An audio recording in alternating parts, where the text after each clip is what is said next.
હરિઓમ, જય શ્રી કૃષ્ણ. નમસ્કાર વિદ્યાર્થી મિત્રો, હું યુવરાજસિંહ જાડેજા, સાર્થક વિદ્યા મંદિર પરિવાર વતી આપ સર્વેનું ઓનલાઈન એજ્યુકેશન સિસ્ટમમાં હાર્દિક સ્વાગત કરું છું. વિદ્યાર્થી મિત્રો, ગયા લેક્ચરમાં આપણે એસપી વિભાગનો ચોથો પાઠ આવેદનપત્ર જે હતો એ પૂર્ણ કરેલો હતો. હવે આજના લેક્ચરમાં આપણે એક સીસી વિભાગમાંથી પાઠ લઈ રહ્યા છીએ. એનું પાઠનું નામ છે પાઠ નંબર 6, ઓર્ડર આપતા, ઓર્ડરનો અમલ કરતા અને ઓર્ડર રદ કરતા પત્રો. વિદ્યાર્થી મિત્રો, આપણે જાણીએ છીએ કે કોઈ પણ વેપારી ખરીદ વેચાણની પ્રક્રિયા કઈ રીતે કરે, તો કે સૌથી પહેલાં તો આપણે જે કોઈ પણ વેપારી આપણે જે વસ્તુનો ધંધો કરતા હોય તો આપણે માલ છે ક્યાંક ને ક્યાંકથી મંગાવતા હોઈએ છીએ, અને એ માલ છે આપણે એક જ રીતે છે એ એક જ વેપારી પાસેથી લઈ લે કોઈ પણ પ્રકારની પૂછપરછ કર્યા વગર. તો ઘણીવાર આપણને એવું બનતું હોય છે કે આપણે છેતરાઈ જાય અથવા તો પૂરતી માહિતી વગર જો માલનો ઓર્ડર આપી દઈએ તો લાંબા ગાળે છે ધંધામાં નુકસાન જતું હોય છે. એટલા માટે સૌપ્રથમ છે એ એક વેપારી તરીકે આપણે છે કોઈ પણ જગ્યાએથી વસ્તુ કે સેવા લેતા પહેલાં છે આપણે પૂછપરછ કરતા હોઈએ છીએ. એટલે કે પૂછપરછ કરતા પત્ર છે લખતા હોય છે, જે આપણે 5મા પાઠમાં ભણી ગયા.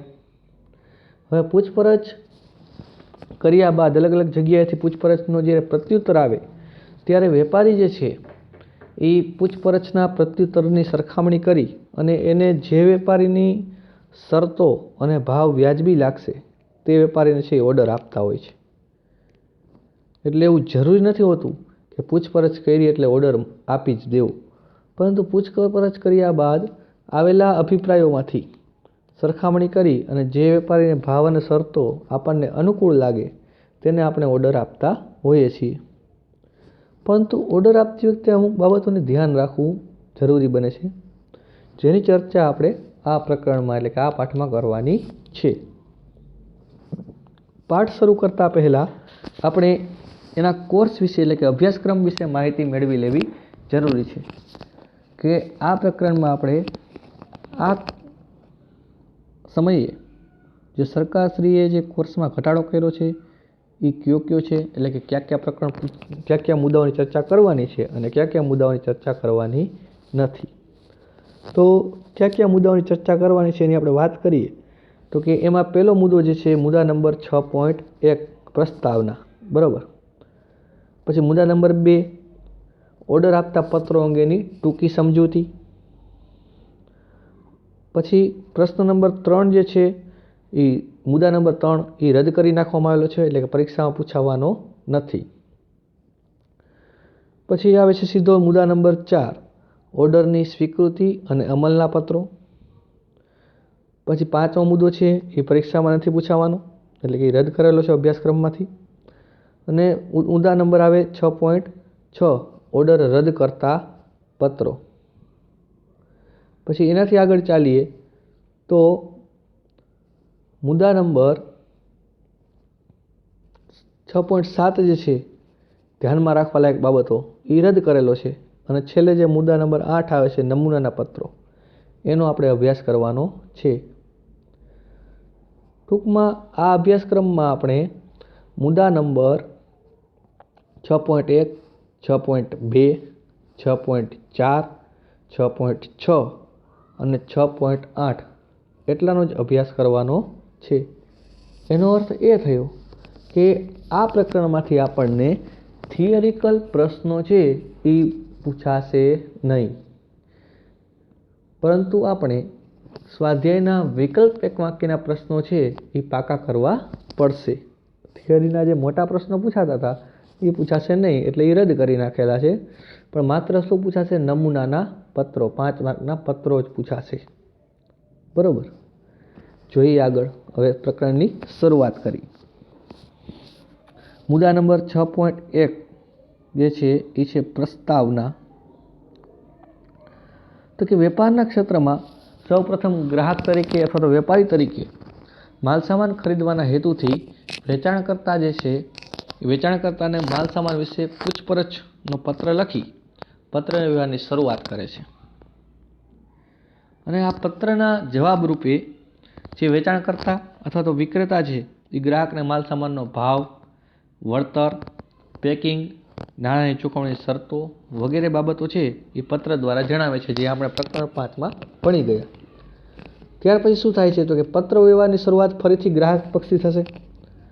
તે વિવિધ વેચાણકર્તા પાસેથી જે મળેલા જવાબો છે એ જવાબોની વિગતો તપાસશે. તેમણે મોકલેલા ભાવપત્રક અને સૂચિપત્રકનો અભ્યાસ કરશે. તુલનાત્મક અભ્યાસ કરે એટલે કે સરખામણી કરે છે. અને ત્યારબાદ કયા વેપારીને ઓર્ડર આપશે તો એને મહત્તમ લાભ થશે. મહત્તમ લાભ એટલે વધુમાં વધુ ફાયદો થશે અને ઝડપથી માલ મળશે તે નક્કી કરે છે અને એ વેપારીને ઓર્ડર આપતો પત્ર લખે છે. પછી ઓર્ડર આપતા પત્રો અંગે સમજૂતી કે ઓર્ડર આપતા પત્રો છે કેવી રીતે લખવામાં આવે છે. આમાંથી તમને વિકલ્પ એક વાક્યના પ્રશ્નો નીકળી શકે છે, એટલે ધ્યાન આપવું. એમાં સૌ પ્રથમ કહીએ છીએ તો કે ઓર્ડર આપતા પત્રમાં આવતો ઓર્ડર શબ્દનો અર્થ છે એ શબ્દ અંગ્રેજી ભાષાનો છે ઓર્ડર. હકીકતમાં આપણે ગુજરાતી ભાષામાં એનો અર્થ એવો લઈએ છીએ કે હુકમ, બરાબર. પરંતુ વાણિજ્યિક ભાષા વેપારી ભાષામાં કે હુકમ શબ્દ એવો આવતો નથી, કેમ કે વેપારી ભાષા છે એ તમારે પ્રેમ અને લાગણીથી વ્યવહાર છે એ કરવો જરૂરી છે. એટલે કે વિવેકપૂર્ણ ભાષા છે, એમાં તમે કોઈને હુકમ ન કરી શકો, બરાબર. એટલે હુકમ શબ્દ છે એ વાણિજ્ય જગતમાં સ્થાન નથી, બરાબર.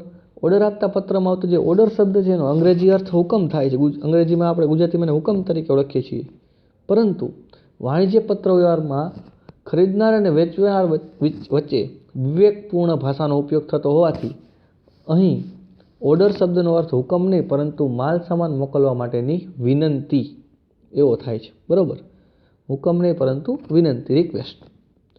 એટલે કે આમ વાણિજ્ય પત્રના સંદર્ભમાં ઓર્ડર આપતા પત્રો એટલે શું તો કે માલ સામાન મોકલવાની વિનંતી કરતા પત્રો. આ પ્રશ્ન તમને એક વાક્યમાં પૂછાય છે કે વાણિજ્ય પત્રોના સંદર્ભમાં અથવા વાણિજ્ય પત્ર વ્યવહારના સંદર્ભમાં ઓર્ડર આપતા પત્રો કોને કહી શકાય તો કે માલ સામાન મોકલવાની વિનંતી કરતા પત્રોને ઓર્ડર આપતા પત્રો કહેવામાં આવે છે. હવે જે આ ઓર્ડર આપતો પત્ર જે છે એ કાયદેસર રીતે ખરીદનાર અને વેચનારને જોડતી કડી છે. આ પત્રમાં વેપારની ભાષામાં ખરીદનાર અને વેચનાર વચ્ચેનો લેખિત કરાર બની જાય છે. ઓર્ડર આપતો પત્ર જે છે એ એક રીતે જોઈએ તો ઓર્ડર આપ્યા બાદ છે એ તમારો કોન્ટ્રાક્ટ થઈ ગયો, ખરીદનાર અને વેચનાર વચ્ચેનો કાયદેસરનો કરાર બને છે. હાલના સમયમાં એટલે કે વર્તમાન સમયમાં માલ સામાન ખરીદનાર જે પેઢી છે એ પ્રારંભિક ઓર્ડર હોય એટલે કે શરૂઆતનો ટ્રાયલ ઓર્ડર હોય કે નિયમિતપણે અપાતા ઓર્ડર હોય, ત્યારે મોટે ભાગે ઓર્ડર આપતા પત્રોમાં માલ સામાનની વિગતો ગ્રાહક છે એ કોષ્ટક સ્વરૂપે દર્શાવે છે. તો નવી કેટલીક પેઢીઓ છે એ નક્કી કરેલ માળખામાં જે ઓર્ડર પત્રક છે છપાવેલું હોય છે એ ઓર્ડર પત્રકનો ઉપયોગ કરે છે, જે આપણે આગળ આ પાઠમાં આવશે. અને ઓર્ડર પત્રકમાં કેટલીક ગ્રાહકને લક્ષી સૂચનાઓ પણ લગાવેલી હોય છે. આ પ્રકારના ઓર્ડર પત્રકનો ઉપયોગ થવાને કારણે તેમાં શરત ચૂક કે વસ્તુ ભૂલાઈ જવાની અથવા એકને એક વસ્તુનો 2 વાર ઓર્ડર આપવાની શક્યતાઓ છે એ ભૂલ થવાની શક્યતાઓ રહી જાય છે, ઓછી થાય છે. જ્યારે ઓર્ડર પત્રકમાં વિગતો દર્શાવીને ઓર્ડર મોકલવાનો હોય ત્યારે વેચાણકર્તા પૂછપરછના પ્રત્યુત્તરના ભાગ સ્વરૂપે પૂછપરછનો જ્યારે રિપ્લાય આપતા હોય ત્યારે જ અગાઉથી છે એ ઓર્ડર પત્રક છે બિડાણ સ્વરૂપે મોકલે છે. અને ગ્રાહકને જો અનુકૂળ આવશે તો ગ્રાહક એ ઓર્ડર પત્રક ભરી અને માલ સામાનનો ઓર્ડર આપતા હોય છે. અને આ સાથે જ્યારે ઓર્ડર પત્રકનો ઉપયોગ કરતા હોય ત્યારે કવરિંગ લેટર લખવો જરૂરી બને છે. કવરિંગ લેટર એટલે શું તો કે ઓર્ડર પત્રકની સાથે જોડવામાં આવતો બીજો એક નાનો પત્ર. પછી ઓર્ડર આપતા પત્રો માટે ધ્યાનમાં રાખવાની બાબતો જે મુદ્દો છે એ આપણને પરીક્ષામાં એટલે કે આ અભ્યાસક્રમમાં છે નહીં, એટલે હાલ પૂરતી છે અહીંયા આપણે એની ચર્ચા કરશું નહીં. પણ આ પ્રશ્ન જે મહત્વના નથી, પરંતુ આપણે જોઈએ તો એવું થાય છે કે જ્યારે પત્રો લખવા હોય એમાં આ બાબતો છે એ ખૂબ જ કામ આવે છે. તેથી આપણે જો આ બાબતો ભણશું નહીં, બરાબર, તો આપણે પત્ર લખી શકશું નહીં. એટલા માટે એનો અભ્યાસ કરવો જરૂરી છે. એટલે આપણે જોશું ખરા, બરાબર. તો શું કીધું છે પહેલું તો કે વેચાણકર્તા તરફથી પ્રાપ્ત થયેલા પૂછપરછના પ્રત્યુત્તરનો ક્રમાંક, તારીખ અને સંદર્ભ તરીકે દર્શાવવા જોઈએ કે તમે આ તારીખનો પત્ર છે એ મોકલેલ તો એના સંદર્ભમાં અમે તમને આ ઓર્ડર આપીએ છીએ. તેમાં દર્શાવેલા ભાવ અને શરતો અનુકૂળ જણાતા ઓર્ડર આપીએ છીએ તેમ જણાવવું જોઈએ. બીજું શું કીધું તો કે માલ સામાનનો જથ્થો અને ગુણવત્તા એટલે કે આપણે કેટલી વસ્તુ જોઈ છે, કઈ ક્વોલિટીની વસ્તુ જોઈ છે તે ઓર્ડર પત્રકમાં સ્પષ્ટ રીતે દર્શાવવું જોઈએ. બીજું, જે માલ સામાનનો આપણે ઓર્ડર આપવાનો હોય તેનું સંપૂર્ણ વર્ણન કરવું જોઈએ. વાણિજ્યિક વ્યવહારને વધુ સ્પષ્ટ બનાવવા માટે ભાવપત્રકમાં જણાવેલ એકમ દીઠ કિંમત એટલે કે યુનિટ પ્રાઇસ છે એ ફરીથી લખવી જોઈએ, જે રીતે આપણે અગાઉ નક્કી થઈ છે એ પ્રમાણે. પાંચમું, માલસામાનનું જથ્થા અનુસાર અનુકૂળ પેકિંગ જોઈતું હોય તો તેની પણ સ્પષ્ટતા કરવી જોઈએ. જો આ પ્રશ્ન વિદ્યાર્થીઓ મિત્રો આમાંથી આ પ્રશ્નો છે એ પૂછાવાના નથી, પરંતુ પત્ર જો આપણે શીખવા હશે તો એના માટે આ બાબતો જાણવી જરૂરી છે, એટલે આપણે આ મુદ્દો લઈએ છીએ. માલસામાનનું જથ્થા અનુસાર પેકિંગ અનુકૂળ પેકિંગ જોતું હોય તો તેની પણ સ્પષ્ટતા કરવી જોઈએ કે અમારે 500 ગ્રામના પેકિંગમાં જોઈએ છે અથવા 1 કિલોના પેકિંગમાં જોઈએ છે, બરાબર, વગેરે. આ ઉપરાંત આપણે એવું ઈચ્છતા હોય કે વાતાવરણની અસર ન થાય અને માલસામાનની ગુણવત્તા જળવાઈ રહે તો તેવા પેકિંગ માટે પણ સૂચન કરી શકાય છે. છઠ્ઠું, માલસામાન વેચનારની શરત મુજબ અમુક રકમ ઓર્ડર સાથે એડવાન્સ મોકલવી હોય તો તે અંગેનો ચેક કે ડ્રાફ્ટ પત્ર સાથે બિડેલ છે તેવું દર્શાવવું જોઈએ. જો માલ શાક પર એટલે કે ઉધાર ક્રેડિટ ઉપર મંગાવવાનો હોય તો નાણાં છે એ ક્યારે ચૂકવવામાં આવશે તે પણ જણાવવું જોઈએ. સાતમું, જો માલસામાન વેચનાર વ્યક્તિએ માલસામાન છે કયા વાહન દ્વારા મોકલાશે તેવો ઉલ્લેખ ન કર્યો હોય તો ગ્રાહકે તેને અનુકૂળ એવા માલવાહક વાહન દ્વારા માલસામાન મોકલવા માટે તથા માલસામાન વીમા દ્વારા આરક્ષિત કરવાનો છે કે નહીં, એટલે કે વીમો એનો ઉતરાવવાનો છે કે નહીં તે અંગે પણ જણાવવું જોઈએ. આ ઉપરાંત માલસામાન ક્યાં પહોંચાડવાનો છે તેનું સ્પષ્ટ સરનામું તેની પણ દર્શાવવું જોઈએ.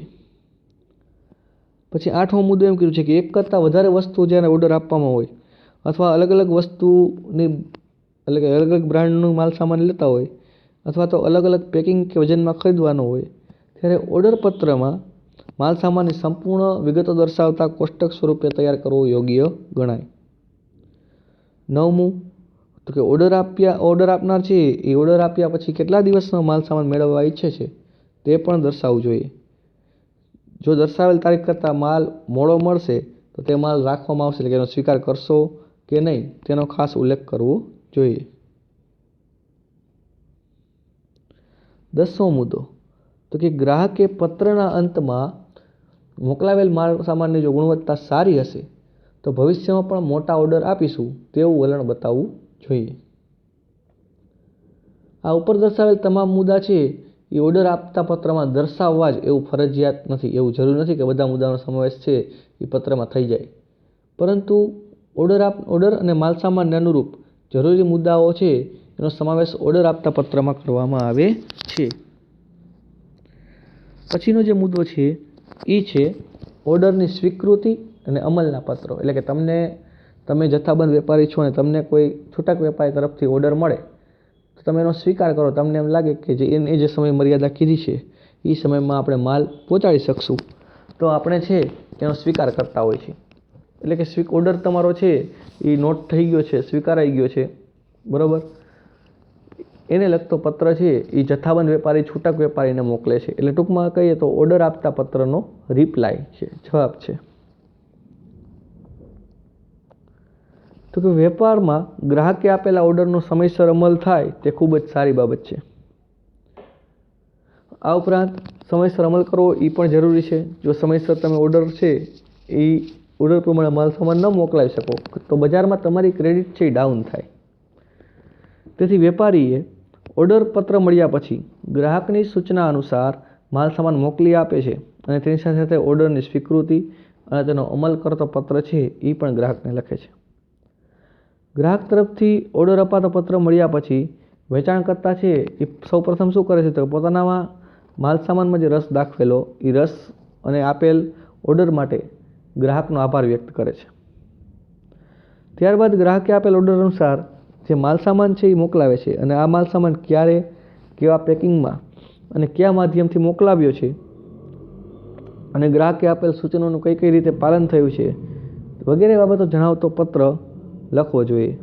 આ પત્ર સાથે બિલ એટલે કે તમે જે વાહન જે સામાનમાં મોકલાવો છો એનું બિલ, ટ્રાન્સપોર્ટ રસીદ અથવા તો રેલવે દ્વારા મોકલાવાતા હોય તો રેલવે રસીદ બીડવા જોઈએ. આમ ઓર્ડરના અમલનો પત્ર છે એ કાયદાકીય રીતે ઓર્ડર આપતા પત્રમાં ગ્રાહકે રજૂ કરેલ બાબતો સ્વીકારી વેચાણકર્તા તે મુજબ ઓર્ડરનો અમલ કરે છે એમ કહી શકાય. ગ્રાહકે આપેલ ઓર્ડર મુજબ વેપારી પાસે તે સમયે માલસામાન પૂરતા પ્રમાણમાં ન હોય કાં તો વધુ સમયની મર્યાદાની માગણી કરશે અથવા તો અંશતઃ ઓર્ડરનું પાલન કરશે અથવા તો અવેજી એટલે કે એના જેવો બીજો માલસામાન વિશે છે એ દરખાસ્ત મૂકી શકશે. આ બાબતે ઓર્ડરના અમલને સંલગ્ન હોય તે અંગે પણ પત્ર લખવામાં આવે છે. હવે આ પ્રશ્નો છે એમાં ઓર્ડરની સ્વીકૃતિ અને અમલના પત્રો લખતી વખતે ધ્યાનમાં રાખવાની બાબતો એમાં બહુ કંઈ ખાસ નથી એટલે એની આપણે ડિટેલ ભણવી નથી. પણ હવે જે પત્રો આવે છે એ પત્રો મહત્ત્વનો છે. મુદ્દા નંબર 6.6 એ છે ઓર્ડર રદ કરતા પત્રો. ઘણીવાર એવું પણ આવે કે ઓર્ડર છે કેન્સલ પણ કરવો પડે, રદ પણ કરવો પડે. તો કે રદ કરવા માટેના સંજોગો છે એ તમને પરીક્ષામાં છે 2-3 માર્કમાં પૂછાઈ શકે કે કેવા કેવા સંજોગોમાં છે ઓર્ડર રદ કરવો પડે. તો જોઈએ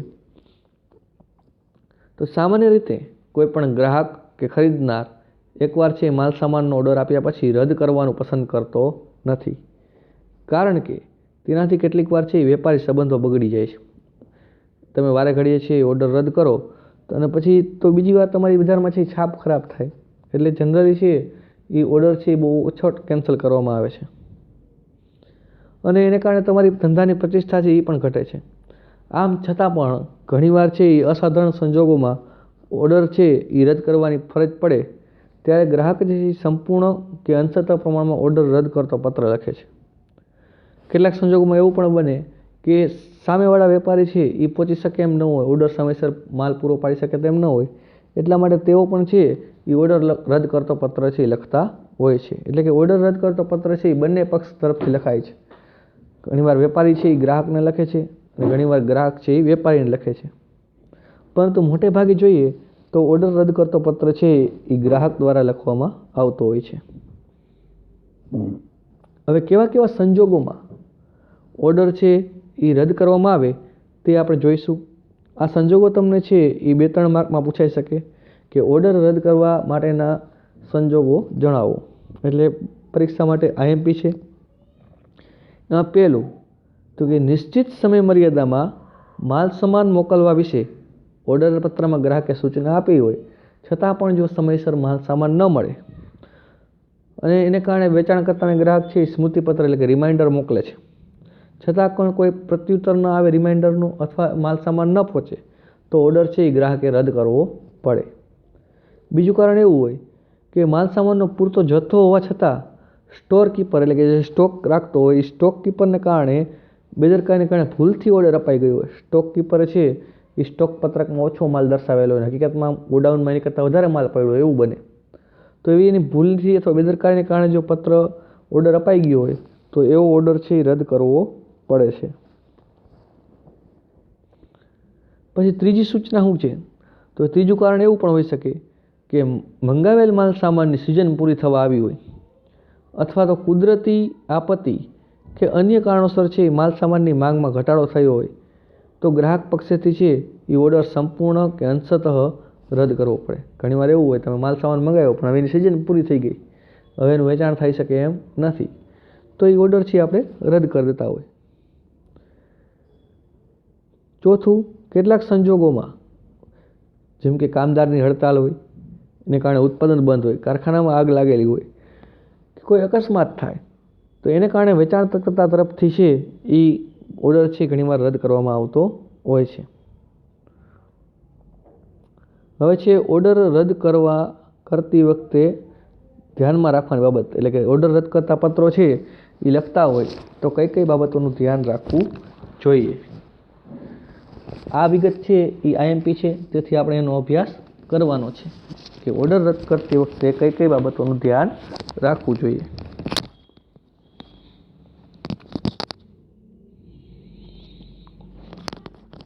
સૌપ્રથમ ઓર્ડર રદ કરવા માટે ગ્રાહકે ટેલિફોન કે અન્ય માધ્યમ દ્વારા વેચાણકર્તાને ઓર્ડર રદ કરવાની જાણ કરવી જોઈએ. ત્યારબાદ ઓર્ડર રદ કરતો પત્ર લખી તેમાં પણ તેનો ઉલ્લેખ કરવો જોઈએ અને ઓર્ડર રદ કરવાનું સાચું અને યોગ્ય કારણ રજૂ કરવું જોઈએ. બીજું, નિશ્ચિત સમય મર્યાદામાં માલ સામાન ન મળવાને કારણે, એટલે કે માલ સામાન મોડો મળવાને કારણે જો ઓર્ડર રદ કરતા હોય તો ત્યાર પછી એટલે હવે પછી માલ સામાન જો મોકલાશે તો તેનો પણ સ્વીકાર થશે નહીં. એટલે કે હવે અમે ઓર્ડર રદ કરીએ છીએ, અમને માલ સામાન હજી સુધી મળ્યો નથી, તેથી અમે ઓર્ડર રદ કરી રહ્યા છીએ અને હવે પછી જો માલ સામાન મળશે તો પણ અમે છે એનો સ્વીકાર કરશું નહીં, તેવું સ્પષ્ટતા કરવી જોઈએ. ત્રીજું, ગ્રાહકે ઓર્ડર સાથે વેચાણકર્તાને જો નાણાંની અંશતઃ એટલે કે અમુક પૈસા છે આપણે એડવાન્સમાં ચૂકવેલા હોય તો ઓર્ડર રદ કરવાના સંજોગોમાં તેને પરત મેળવવા અંગે પણ સ્પષ્ટતા કરવી જોઈએ. તમે જો એડવાન્સમાં અમુક પેમેન્ટ આપ્યું હોય અને પછીથી તમારે જો ઓર્ડર રદ કરવો પડે તો એ પૈસા પાછા મેળવવા અંગે પણ વાત કરવી જોઈએ. ચોથું, જો માલ સામાનના અભાવે વેચાણકર્તા તરફથી ઓર્ડર રદ થયો હોય તો હવે પછી કઈ તારીખે નવો સ્ટોક ઉપલબ્ધ થશે તેની જાણકારી ખરીદનારને આપવી જોઈએ. તમે છે એ હાલ પૂરતો છે એ ઓર્ડરનો અમલ કરી શકો એમ ન હોય, તમારી પાસે સ્ટોક ન હોય તો હવે પછી કઈ તારીખે એનો અમલ કરી શકો છો તેની જાણકારી ખરીદદારને આપવી જોઈએ. પાંચમું, ઓર્ડર રદ કરતો પત્ર છે એ દિલગીરી વ્યક્ત કરવાથી શરૂ થવો જોઈએ. એટલે કે આ ઓર્ડર રદ કરતો પત્ર હકીકતમાં જોઈએ તો એ સામેવાળી પાર્ટી માટે પણ પ્રતિકૂળ ગણાશે. એને પણ કોઈ પણ વ્યક્તિ આપણો ઓર્ડર રદ કરી નાખે તો એ આપણને ગમે નહીં, આપણે જાણીએ છીએ. તો એના માટે શું હોય છે તો કે સૌપ્રથમ તો આ પ્રશ્ન ઓર્ડર છે એ બહુ ખાસ બાબતોમાં જ છે એ રદ કરવા આવે. બાકી જનરલી છે એ વેપારમાં એકવાર ઓર્ડર આપી દીધા પછી રદ કરવામાં આવતા નથી. તેથી આવા જે પત્રો છે એની શરૂઆતથી દિલગીરી વ્યક્ત કરવાથી શરૂ થવો જોઈએ અને ભવિષ્યમાં પણ સહકારની ખાતરી આપવાની સાથે છે એ પૂર્ણ થવો જોઈએ. હવે આવે છે એના નમૂનાના પત્રો, જે આપણે નેક્સ્ટ લેક્ચરમાં ભણવાના છે. નમૂનાના પત્રો નેક્સ્ટ લેક્ચરમાં ભણીશું. ત્યાં સુધી રજા આપશો. હરિઓમ, જય શ્રી કૃષ્ણ.